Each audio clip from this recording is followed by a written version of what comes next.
এখান থেকে আমরা আমাদের দিন সম্পর্কে খুবই শক্তিশালী একটা ব্যাপার শিখছি। সেটা হলো শুধু ভালো শব্দের ব্যবহার নয়, বরং শব্দগুলো কোন নিয়তে ব্যবহার করা হচ্ছে। আপনি শ্রেষ্ঠ শব্দ ব্যবহার করতে পারেন, বরং শব্দগুলো কোন নিয়তে ব্যবহার করা হচ্ছে। আপনি শ্রেষ্ঠ শব্দ ব্যবহার করতে পারেন, কিন্তু এই শ্রেষ্ঠ শব্দ যখন বিভক্তি তৈরি করার কাজে ব্যবহার হয়, যখন এগুলো দিয়ে দলাদলির একটি ভাবধারা জাগিয়ে তোলা হয়, আমরা এইদিকে তোমরা ওইদিকে এভাবে কোন্দল সৃষ্টি করা হয়, তখন শ্রেষ্ঠ শব্দ নিদারুণ দুর্গন্ধযুক্ত শব্দে পরিণত হতে পারে। রাসূলুল্লাহ সাল্লাল্লাহু আলাইহি ওয়াসাল্লাম ইতিমধ্যে মক্কা থেকে মদিনায় হিজরত করেছেন এবং কয়েক বছর অতিক্রান্ত হয়ে গিয়েছে। এর মধ্যে মুসলমান এবং কুরাইশদের মধ্যে কয়েকটি যুদ্ধ সংঘটিত হয়েছে। তার মাঝে একটি যুদ্ধ ছিল উহুদের যুদ্ধ। আর উহুদ যুদ্ধে মুসলমানরা ব্যাপক ক্ষয়ক্ষতির সম্মুখীন হয়। এই ক্ষতির কারণে আরবের আশেপাশের অন্যান্য কিছু গোত্র সুযোগ দেখলো। তারা ভাবলো মুসলমানরা এখন দুর্বল, আমরা যদি এখন তাদের আক্রমণ করি তাহলে সহজেই কিছু সম্পদ অর্জন করতে পারবো। তারা কিন্তু ইসলামের শত্রু ছিল না, তাদের একমাত্র লক্ষ্য ছিল কিছু সম্পদ লুট করা। তারা একে অন্যের সম্পদ লুট করত। তো এরকম একটি গোত্রের নাম ছিল বনি মুস্তালাক। তারা ভাবলো মদিনা আক্রমণের এটাই সেরা সুযোগ। কিন্তু রাসূলুল্লাহ সাল্লাল্লাহু আলাইহি সাল্লাম খুবই সতর্ক ছিলেন। তিনি গোয়েন্দা মারফত জানতে পারলেন বনি মুস্তালাক মদিনা আক্রমণ এবং লুটতরাজের প্রস্তুতি নিচ্ছে। কারণ ওরা মনে করেছিল উহুদের যুদ্ধের ক্ষয়ক্ষতির কারণে মুসলমানরা এখন খুবই দুর্বল। তো রাসূলুল্লাহ সাল্লাল্লাহু আলাইহি সাল্লাম আগেই তাদেরকে আক্রমণ করার সিদ্ধান্ত নিলেন। তিনি একটি বাহিনী নিয়ে বনু মুস্তালাকের দিকে যাত্রা করেন। এটা বড় ধরনের কোনো যুদ্ধ ছিল না এবং খুব সহজেই তাদের 100-র বেশি লোক বন্দী হয়। এতে মূলত যুদ্ধের সমাপ্তি ঘটে। যুদ্ধবন্দীদের মাঝে বনি মুস্তালাক গোত্রপতির কন্যাও ছিল। তিনি ইসলাম গ্রহণ করেন। তার ইসলাম গ্রহণ করার পর রাসূলুল্লাহ সাল্লাল্লাহু আলাইহি সাল্লাম তাকে বিয়ে করেন। আর বিয়ের উপহার স্বরূপ রাসূলুল্লাহ সাল্লাল্লাহু আলাইহি সাল্লাম তার গোত্রের সকল বন্দীকে মুক্তি দিয়ে দেন। ফলে তারা নিজ গোত্রে ফেরত যান। অন্যদিকে বনি মুস্তালাক গোত্রের লোকজন তাদের বন্দীদের জন্য কান্নাকাটি করছিলেন। যুদ্ধবন্দীদের স্ত্রী, কন্যা, সন্তান সন্ততিরা তাদের বাড়ির কর্তার জন্য রোনা জারি করছিলেন। এখন হঠাৎ দেখতে পান সবাই ফেরত আসছে। তোমরা ছাড়া পেলে কিভাবে? আমরা বিয়ের উপহার। এই মহানুভবতা দেখে গোটা গোত্র ইসলাম গ্রহণ করে, সবাই শাহাদা গ্রহণ করে। এটা ছিল ইসলামের ইতিহাসের অন্যতম সহজ ও গভীর তাৎপর্যপূর্ণ একটি বিজয়। মুসলমানদের মনোবল এতে ব্যাপক বৃদ্ধি পায়। সেই সময় এই নব উদ্দীপনার দরকার ছিল, বিশেষ করে উহুদে মনোবল ভেঙে পড়ার কারণে। এই ঘটনা ছিল মুসলমানদের জন্য বিশেষ একটা অনুপ্রেরণা, ইতিবাচক মনোভাব তৈরি করে। যাই হোক, এই অভিযান থেকে মদিনায় প্রত্যাবর্তনকালে অপ্রত্যাশিত একটি ঘটনা ঘটে। আলোচ্য সূরাটি এই ঘটনার পরিপ্রেক্ষিতেই নাজিল হয়। ফেরার পথে এক জায়গায় একটি পানির কূপ ছিল। সবাই পানি নেওয়ার জন্য লাইন ধরল। আর সারির লোকজন সবাই ছিল মুসলিম সেনাবাহিনীর। মুসলিম সেনাবাহিনী দুই ধরনের লোকজন নিয়ে গঠিত ছিল, মক্কার মুহাজির এবং মদিনার আনসার। আপনাদের জানানোর জন্য বলছি, যদি আরবি না জেনে থাকেন, মুহাজির হলো যারা আল্লাহর সন্তুষ্টির জন্য মক্কা থেকে হিজরত করেছেন। তো তারা তাদের সকল ধন সম্পদ পেছনে ফেলে রাসূলুল্লাহ সাল্লাল্লাহু আলাইহি সাল্লামের প্রতি আনুগত্য দেখিয়ে একেবারে প্রায় নিঃস্ব হয়ে মদিনায় হিজরত করেন। তাই আমরা যখন কাউকে মুহাজির বলি, এটা আসলে খুবই সম্মানজনক একটা উপাধি। বাড়ি ছেড়েছেন, ব্যবসা ছেড়েছেন, কোনো কোনো ক্ষেত্রে এমনকি তারা তাদের পরিবারও ছেড়েছেন, আর শুধু লা ইলাহা ইল্লাল্লাহু মুহাম্মাদুর রাসূলুল্লাহ এর কারণে। পানির জন্য দাঁড়ানো এই সারির কিছু মানুষ ছিলেন মুহাজিরদের অন্তর্ভুক্ত, আর অন্যরা ছিলেন আনসার। আর আনসার হলেন মদিনার অধিবাসী, যারা মুহাজিরদের অকল্পনীয় সাহায্য করেছিলেন। আরবিতে মুসাইদ অর্থ যিনি সাহায্য করেন, কিন্তু আরবি আর নাসের অর্থ যিনি বড় ধরনের সাহায্য করেন, ব্যাপক সাহায্য। মদিনার আনসাররা মক্কা থেকে আগত মুহাজিরদের অকল্পনীয় সাহায্য করেছিলেন। তারা তাদের থাকার জায়গা দিয়েছেন। তারা নিজেরাও তেমন ধনী ছিলেন না, কিন্তু তারপরেও তারা মুহাজিরদের সাথে বাড়ির জায়গা শেয়ার করেছেন, জীবিকা শেয়ার করেছেন। আক্ষরিক অর্থেই তারা তাদের জীবনের সব উপায় উপকরণ মুহাজিরদের সাথে শেয়ার করেছেন। বর্তমানে আমি আপনি 3, 4 বা 5 বেডরুমের বাসায় থাকি। কোনো মেহমান বাসায় আসার কারণে আপনি হয়তো অতিরিক্ত যে রুমটি ছিল সেটি নিজে ব্যবহার করতে পারছেন না।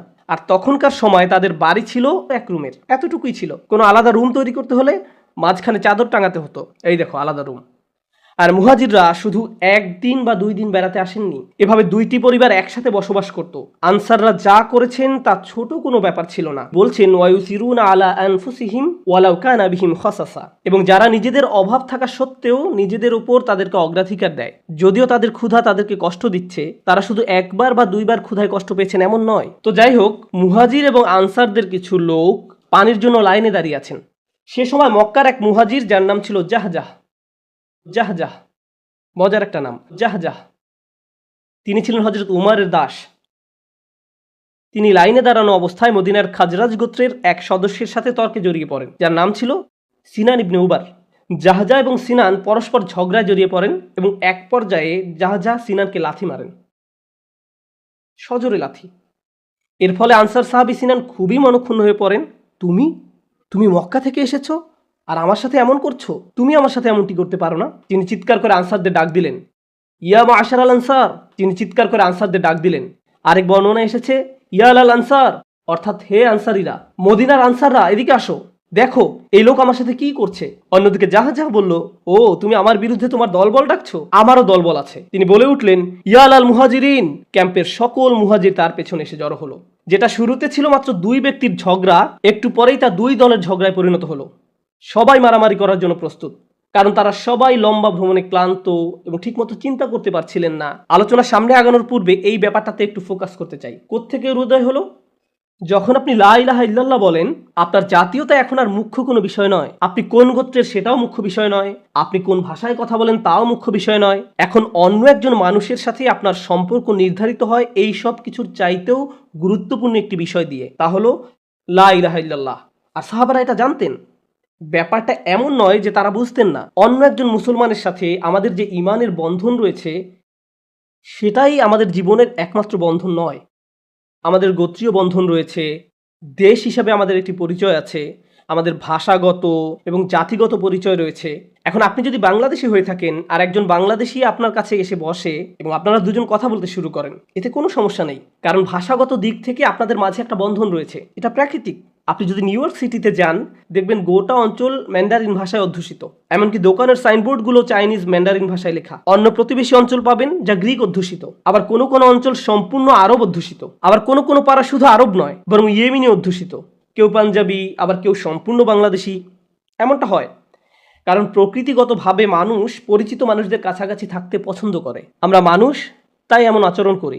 আল্লাহ আমাদের এভাবে তৈরি করেছেন। ওয়াজআলনাকুম শুউবান ওয়া ক্বাবাইলা লিতাআরাফু। তিনি তোমাদের জাতি এবং গোত্রে বিভক্ত করেছেন যেন তোমরা একে অপরকে চিনতে পারো।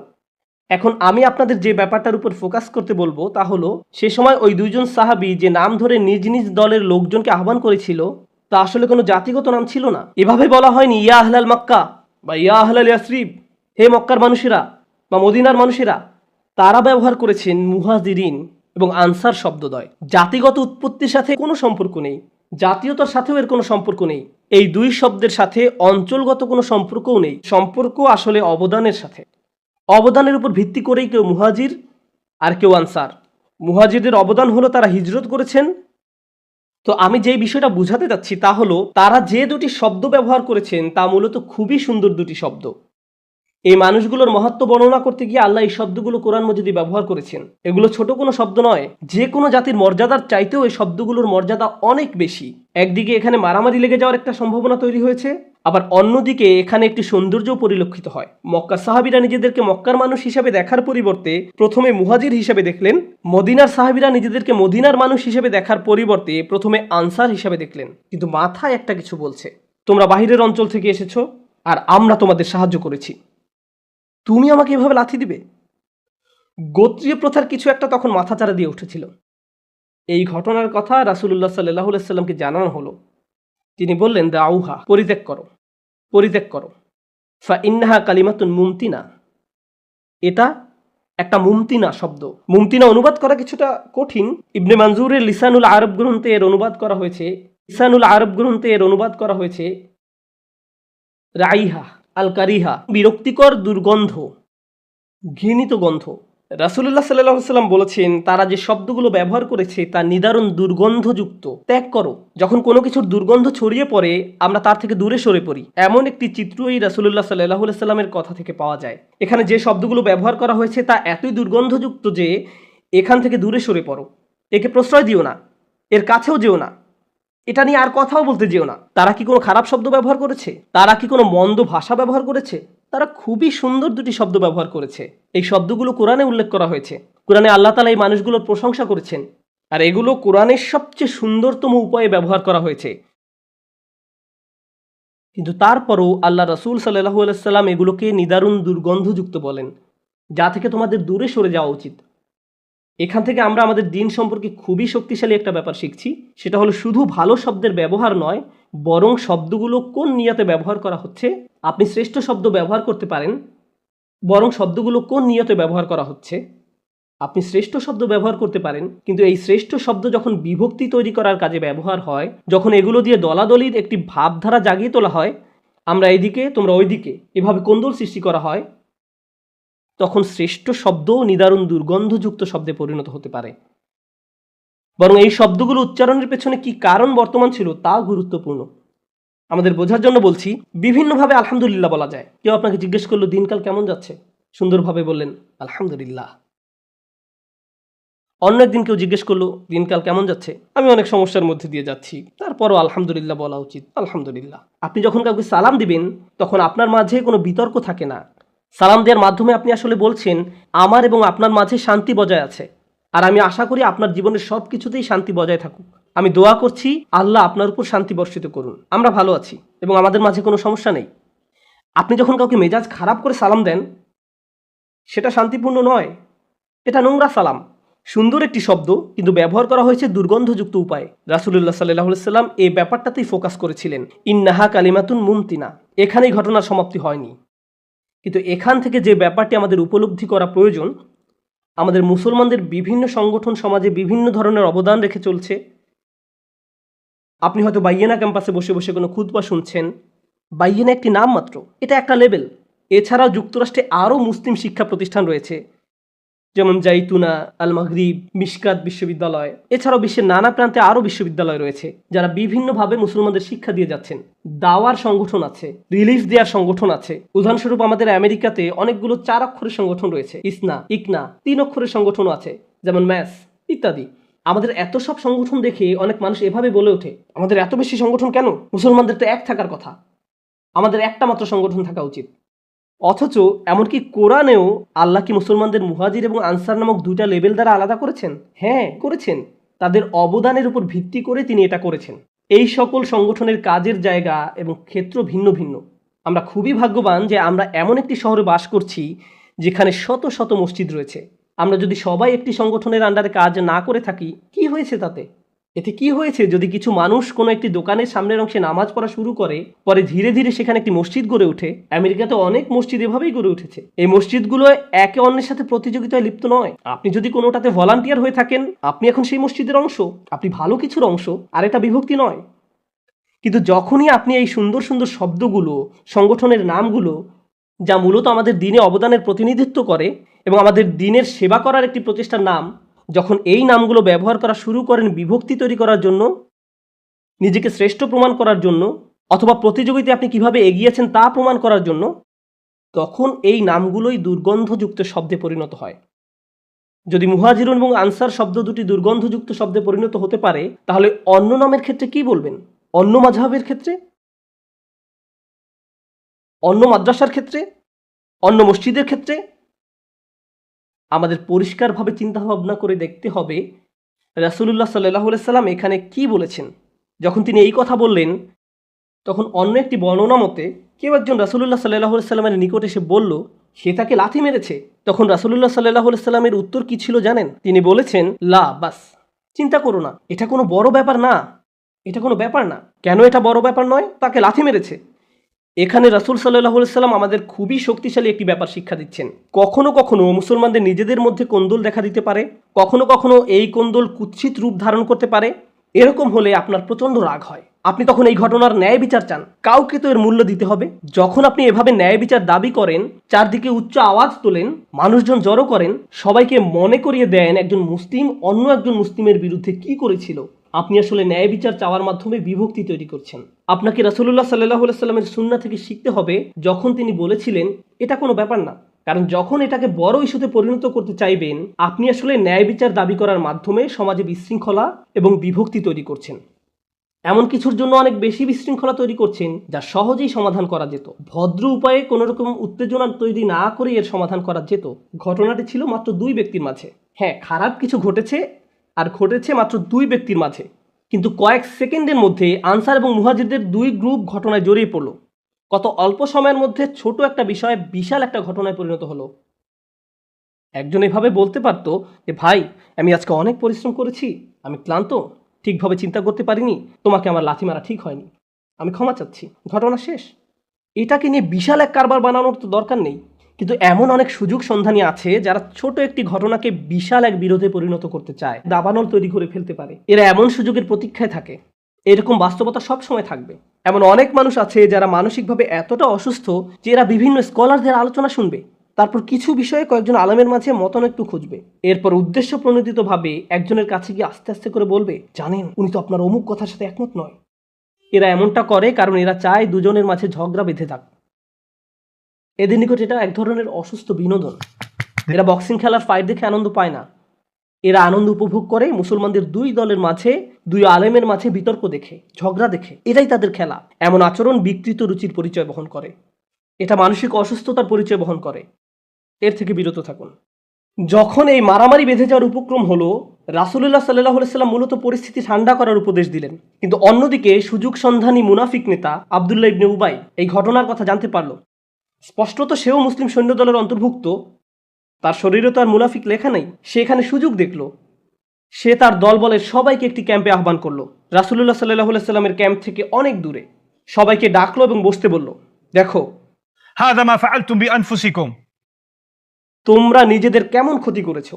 মক্কার এই ইমিগ্রেন্টগুলো আমাদের ভূমিতে এসে আমাদের টাকায় লালিত পালিত হচ্ছে, আমাদের বাড়িতে থাকছে, আমরা তাদের সব কিছু দিয়েছি। তারা এখন আমাদের সাথে কেমন আচরণ করছে। তাদের সকল মনোযোগের কেন্দ্রবিন্দু তোমাদের টাকা, তোমাদের বাসস্থান। জানো তো যে ভিক্ষা করে সে অপমানিত, আর যে দান করে সে সম্মানিত। এদের কোনো সম্মান নেই, আমরাই সম্মানিত। তারা এখন আমাদের সাথে এমন আচরণ করবে। জানো তারা আমাকে কি মনে করিয়ে দিচ্ছে। এভাবে সে এক বিশাল বক্তৃতা দিল।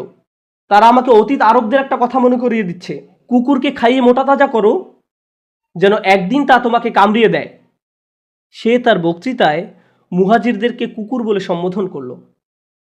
তার ক্যাম্পে পাপিষ্ঠ মুনাফিক নেতা এটা করলো যেন সে এই ঘটনাকে কাজে লাগিয়ে মদিনার আনসারদেরকে মুহাজিরদের বিরুদ্ধে খেপিয়ে তুলতে পারে। তারপর সে শপথ করে বলল, লায়ুখরিজান্নাল আযু মিনহাল আযাল, আমরা যদি মদিনায় প্রত্যাবর্তন করি তাহলে সম্মানীরা অবশ্যই হীনদেরকে বের করে দিবে। সে আল্লাহর নামে শপথ করে বলল, তোমরা যদি এদেরকে টাকা পয়সা দেওয়া বন্ধ করে দাও তাহলে দেখবে তারা অন্য কোথাও আশ্রয় খুঁজে নিবে। লা তুনফিকু আলা মান ইনদা রাসূলিল্লাহ হাত্তা ইয়ানফাদ্দু, তারা এখানে এসেছে শুধু তোমাদের টাকার জন্য। তারপর তোমাদের সাথে এমন ব্যবহার করে। সে এই বিষাক্ত বক্তৃতা দিল, তারা এখানে এসেছে শুধু তোমাদের টাকার জন্য। সে এই বিষাক্ত বক্তৃতা দিল। একদিকে রাসূলুল্লাহ সাল্লাল্লাহু আলাইহি ওয়াসাল্লাম বলছেন, বাদ দাও, এটা একটা দুর্গন্ধযুক্ত শব্দ, এটা নিয়ে বাড়াবাড়ি করো না। আর পক্ষান্তরে এই লোকটা আগুনে তেল ঢালছে। সে চায় আগুন চারিদিকে ছড়িয়ে পড়ুক, কিন্তু সে জানতো না যে তার গোপন মিটিংয়ে একজন ছোট বালক বসে আছে। তিনি ছিলেন যায়েদ ইবনে আরকাম রাদিয়াল্লাহু তাআলা আনহু। 10-12 বছর বয়সের হবে তিনিও শ্রোতাদের মাঝে বসে আছেন। এই বিষাক্ত বক্তৃতার পুরোটা শুনলেন। তিনি তার চাচার কাছে ফিরে গেলেন এবং আব্দুল্লাহ ইবনে উবাই যা যা বলেছে সবকিছু তার নিকট বর্ণনা করলেন। তার চাচা রাসূল সাল্লাল্লাহু আলাইহি সাল্লামের ক্যাম্পে গেলেন। হযরত ওমরও সেখানে বসা ছিলেন। তিনি বললেন, আব্দুল্লাহ ইবনে উবাই অমুক অমুক কথা বলেছে। তোমাকে কে বলেছে? 10-11 বছর বয়সের জায়েদ। রাসূলুল্লাহ বলতে পারতেন, আচ্ছা, কিন্তু আমরা তো একটা বাচ্চার কথা বিশ্বাস করতে পারি না। না, তিনি কোনো প্রশ্ন করলেন না। জায়েদ বলেছে, ঠিক আছে। হযরত ওমর বললেন, আমি একজনকে চিনি, আম্মার। সে গোপনে তাদের ক্যাম্পে গিয়ে ইবনে উবাইয়ের মাথা কেটে ফেলতে পারবে। আপনি শুধু অনুমতি দিন, আমি এটা সামলাবো। এই কাজের জন্য সঠিক লোককে আমি চিনি। রাসূলুল্লাহ সাল্লাল্লাহু আলাইহি সাল্লাম বললেন, লা ইয়া ওমর, লা ইয়া ওমর, না হে ওমর, আমরা এমনটা করতে যাচ্ছি না। কারণ মানুষ বলা বলি করবে মুহাম্মদ তার নিজের লোকদের হত্যা করে। আলোচনা সামনে আগানোর পূর্বে একটা ব্যাপার পরিষ্কার হওয়া জরুরি। হযরত ওমর রাদিয়াল্লাহু তাআলা আনহু কেন হত্যা করার কথা বললেন? এটা কি বর্বর আচরণ নয়? যেমন খ্রিস্টানরা বলে থাকে শরিয়া ল মানুষকে খুন করার কথা বলে। একটি বিষয় এখানে বোঝার চেষ্টা করুন। সবাই এখানে একটি সেনাবাহিনীর অংশ হয়ে অভিযানে যোগদান করেছে। যখন কোনো সেনাবাহিনী অভিযানে যোগদান করে আর এমত অবস্থায় ভেতর থেকে কেউ বিভক্তি তৈরি করার প্রচেষ্টা চালায়, তখন তার কাজগুলো বড় ধরনের বিশ্বাসঘাতকতা এবং গোয়েন্দাবৃত্তি হিসেবে গণ্য করা হয়, যার শাস্তি হলো মৃত্যুদণ্ড।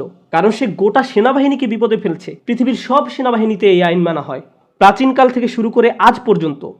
এমন আচরণকে বড় ধরনের বিশ্বাসঘাতকতা হিসেবে গণ্য করা হয়। তাই হযরত ওমর যখন তাকে হত্যা করার কথা বলছেন, তিনি কোনো ইসলামী আইন প্রয়োগের কথা বলছেন না। তিনি বলছেন বিশ্বাসঘাতকদের সাথে যে কোনো সেনাবাহিনীতে তো এমনই করা হয়। কিন্তু রাসূলুল্লাহ সাল্লাল্লাহু আলাইহি ওয়াসাল্লাম বলছেন, না, আমরা এমনটা করব না ওমর। যদিও সে এই শাস্তি পাওয়ার যোগ্য ছিল, কেউ এতে কোনো আপত্তি জানাতো না, এটাই তো করার কথা। কিন্তু রাসূল সাল্লাল্লাহু আলাইহি ওয়াসাল্লাম এমনটি করলেন না। তিনি ইবনে উবাইকে ডেকে পাঠালেন, তাকে ডাকো, দেখি সে কি বলে। ইবনে উবাই জানতো না যে রাসূলুল্লাহ সাল্লাল্লাহু আলাইহি ওয়াসাল্লাম জেনে যাবেন। ইবনে উবাই রাসূলুল্লাহ সাল্লাল্লাহু আলাইহি ওয়াসাল্লামের ক্যাম্পে আসলো, আর বালক জায়েদ ইবনে আরকাম রাদিয়াল্লাহু তাআলা আনহু ছিলেন ক্যাম্পের বাহিরে। তিনি জানতেন না যে ভেতরে কি হচ্ছে। আপনাদের মনে আছে তো, তার চাচা রাসূল সাল্লাল্লাহু আলাইহি ওয়াসাল্লামের কাছে গিয়ে ব্যাপারটা বলেছিল, বালক জায়েদ জাননি। আব্দুল্লাহ ইবনে উবাই রাসূলুল্লাহ সাল্লাল্লাহু আলাইহি ওয়াসাল্লামের কাছে গিয়ে উচ্চ আওয়াজে শপথের পর শপথ করে সবকিছু অস্বীকার করলো। আল্লাহি, কে আমার বিরুদ্ধে এই মিথ্যা রটিয়েছে? আমি বিশ্বাস করি আপনি আল্লাহ রসুল। কেন আমি আপনার বিরুদ্ধে এমন কথা বলতে যাব? আমি কেন আমার ভাইদের বিরুদ্ধে এমন কিছু বলতে যাব? আমি কত ত্যাগ স্বীকার করেছি, আমি যুদ্ধ করতে এসেছি, আসিনি। আপনি কিভাবে আমাকে এমন প্রশ্ন করতে পারেন? আমার কথার উপর আপনি কার কথাকে প্রাধান্য দিচ্ছেন? আমি কি নিজেকে প্রমাণ করিনি? এভাবে রাসূল সাল্লাল্লাহু আলাইহি সাল্লামকে লেকচার দিতে লাগলো, তার গলার স্বর উঁচু করে। রাসূলুল্লাহ সাল্লাল্লাহু আলাইহি সাল্লাম বললেন, তুমি যেতে পারো, আমি আর কোনো ননসেন্স শুনতে চাই না, তুমি চলে যেতে পারো। তিনি তার সাথে তর্কে গেলেন না। আমরা এখানে অন্য কিছু শিখছি। এমন অনেক মানুষের সন্ধান পাবেন যারা সমস্যা তৈরি করবে, তারপর আপনি যখন তাদের এই ব্যাপারে প্রশ্ন করতে যাবেন, তারা চিৎকার চেঁচামেচি শুরু করবে, খুবই উচ্চস্বরে জবাব দিবে। আর যখন কেউ এভাবে উচ্চস্বরে কথা বলবে, তখন রাসূলুল্লাহ সাল্লাল্লাহু আলাইহি সাল্লামের সুন্নাহ কি? এটাই সুন্নাহ, তাকে যেতে দাও, ঠিক আছে তুমি যেতে পারো। যখন রাসূল সাল্লাল্লাহু আলাইহি সাল্লাম তাকে চলে যেতে দিলেন, জায়েদ ইবনে আরকাম ছিলেন ক্যাম্পের বাহিরে। ইবনে উবাইকে চলে যেতে দেখে ভাবলেন, কি তার কিছুই হয়নি? আমি তো বলেছি, তারপরেও তার কিছুই হয়নি। জায়েদ বর্ণনা করেন, আসাবানি হাম্মুন লাম ইউসিবনি কাত, মারাত্মক এক দুঃখ আমাকে আক্রান্ত করলো। আমি এই দিনের মতো জীবনে আর কোনোদিন এত দুঃখ ভরাক্রান্ত হইনি। তিনি বলেন, সাদ্দাকাহু রাসূলুল্লাহ ওয়া কাযযাবানি, রাসূল সাল্লাল্লাহু আলাইহি সাল্লাম তার কথাকে সত্য মনে করলেন আর আমাকে মনে করলেন মিথ্যা। কারণ আমি তো একটি বাচ্চা ছেলে, তিনি আমাকে বিশ্বাস করেননি। কিন্তু এখানে আসল ব্যাপারটা তা নয়। আসল ব্যাপার হলো রাসূলুল্লাহ সাল্লাল্লাহু আলাইহি সাল্লাম জায়েদের কথা শোনা মাত্রই বিশ্বাস করেছিলেন, কিন্তু জায়েদ ব্যাপারটা জানতেন না। এরপর তিনি বলেন, আমি আমার তাঁবুতে ফিরে গেলাম এবং শুয়ে শুয়ে কাঁদতে লাগলাম। শিশুটি শুয়ে শুয়ে কাঁদতে লাগলো। এদিকে জায়েদের মনে কি হচ্ছে রাসূলুল্লাহ সাল্লাল্লাহু আলাইহি সাল্লাম তা জানতেন না। তারপর আল্লাহ সুবহানাহু ওয়া তাআলা সূরাতুল মুনাফিকুন অবতীর্ণ করেন। এই খুতবা সূরাতুল মুনাফিকুন নিয়ে আল্লাহ আযজা ওয়া জাল্লা সূরা মুনাফিকুনের 2 আয়াতে সূরা মুনাফিকুনের 2 আয়াতে জায়েদের কথা হুবহু উদ্ধৃতি করেছেন। জায়েদ তার চাচার কাছে গিয়ে বলেন, তার চাচা রাসূল সাল্লাল্লাহু আলাইহি সাল্লামের কাছে গিয়ে বলেন, তারা বলেছে, লা ইর রাজা'না ইলাল মাদিনাতি লা ইখরিজান্নাল আ'আযু মিনহাল আযাল। এটা হলো আব্দুল্লাহ ইবনে উবাইয়ের কথা। আমরা যদি মদিনায় প্রত্যাবর্তন করি, তাহলে সম্মানীরা অবশ্যই হীনদেরকে সেখান থেকে বহিষ্কার করবে।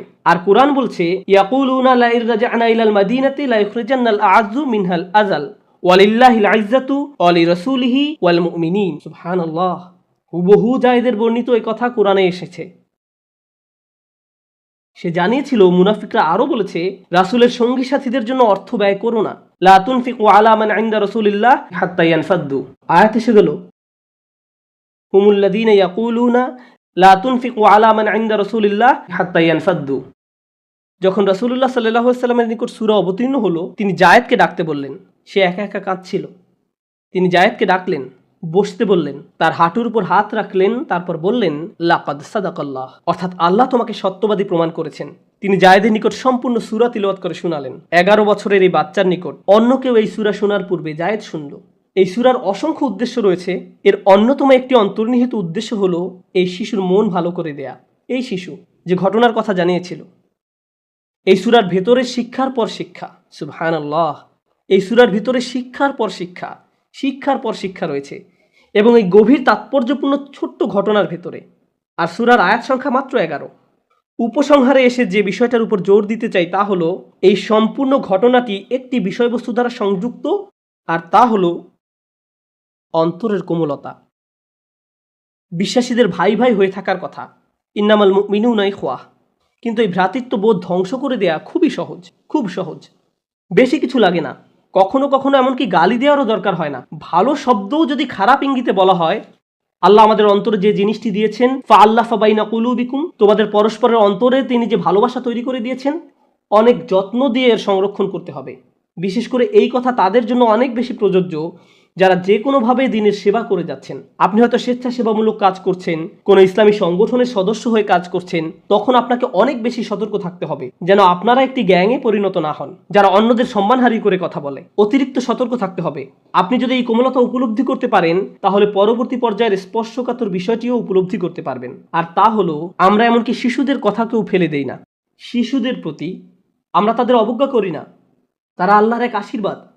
বর্তমানে কেউ বক্তব্য দেওয়ার সময় শ্রোতাদের মাঝে যদি কোনো শিশু থাকে, আমরা বলে উঠি, আপনারা কি একটু দয়া করে বাচ্চাদের নীরব রাখতে পারবেন? তাদেরকে কি অন্য কোনো রুমে রাখা যায় না? Sound proof, bullet proof, oxygen proof কোনো জায়গায় কি তাদের রাখা যায় না? এমনকি শ্রোতাদের মাঝে কোনো শিশু থাকলে অনেক সময় বক্তাও বড়রা আলোচনা বুঝলো কিনা তার চেয়েও বেশি উদ্বিগ্ন থাকে বাচ্চারা যেন কোনো শব্দ না করে। এটা নিয়েই তিনি চিন্তিত থাকেন। আর এই সম্পূর্ণ ঘটনাটি ঘটছে বালক জায়েদের অবদানের উপর নির্ভর করেই। তার অবদানের উপর আমাদের শিশুদের অবদানকে ছোট করে দেখবেন না, তাদের মূল্য অস্বীকার করবেন না। তাদেরকে মসজিদে নিয়ে আসবেন, নিজেদের পাশে বসিয়ে খুতবা শোনাবেন, আর এটাকে ছোট করে দেখবেন না। বাচ্চাদের নিয়ে আসলে তাদের পাশে বসুন, তাদেরকে তাদের মতো ছেড়ে দিবেন না, তাদের পাশে বসুন এবং তাদেরকে মসজিদে বসার আদব শিক্ষা দিন। কোনো দার্সে গেলে তাদের সাথে করে নিয়ে যান। হয়তো আলোচনার কিছু অংশ তাদের মাথায় জমা থাকবে এবং 15 বছর পরে তাদের জীবনে কাজে লাগাবে। আপনি জানেন না কোনটা তার মাথায় থাকবে। আল্লাহ আজ্জা ওয়া জাল্লা আমাদেরকে একে অন্যের প্রতি কোমল করে দিন এবং আমরা যেন অন্য ভাইয়ের সাথে পরিষ্কার মন নিয়ে আচরণ করতে পারি। আল্লাহ আজ্জা ওয়া জাল্লা আমাদেরকে তাদের অন্তর্ভুক্ত না করুন যারা ভুলে যায় দিনের প্রতি সত্যিকারের অবদান হলো আল্লাহ আজ্জা ওয়া জাল্লার প্রতি আন্তরিকতা।